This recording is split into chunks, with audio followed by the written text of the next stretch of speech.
Les Canadiens sont de plus en plus familiers avec les aéroports américains. La raison, les frais supplémentaires qu'on paie ici chez nous. Une situation qui finit par coûter cher à notre économie. Il fait froid, le printemps tarde. Les voyageurs sont nombreux à s'envoler vers le sud. On s'en va en République dominicaine. C'est un bon voyage. T'es jaloux?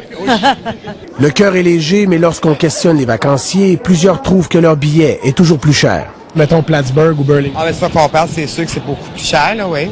C'est parce que c'est presque la moitié du billet si on regarde les taxes. C'est certain que j'aimerais avoir les prix de Plattsburgh. Si le billet est plus dispendieux à l'aéroport de Montréal ou ailleurs au Canada, c'est que les taxes et les frais aéroportuaires pèsent lourd. Résultat, le prix d'un aller-retour est en moyenne 428 $, plus élevé si on compare avec un vol en partance des États-Unis, selon une étude de l'Institut économique de Montréal. Pour une famille qui veut voyager, qui veut aller par exemple à Fort Lauderdale, multiplier par 4, c'est très important.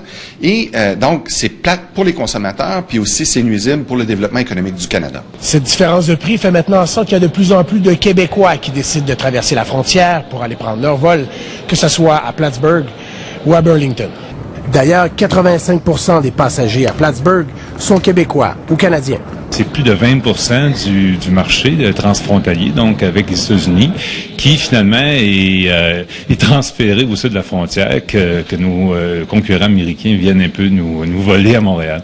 L'Institut croit aussi que cet exode de 5 millions de voyageurs entraîne des pertes de 9 000 emplois et de 2,4 milliards de dollars au Canada annuellement. Nous, on n'a jamais dit, puis on ne dit pas qu'il faut nécessairement que les prix soient égaux. On n'a pas besoin, mais au moins de diminuer l'écart. Et ça, le gouvernement fédéral serait parfaitement capable de le faire.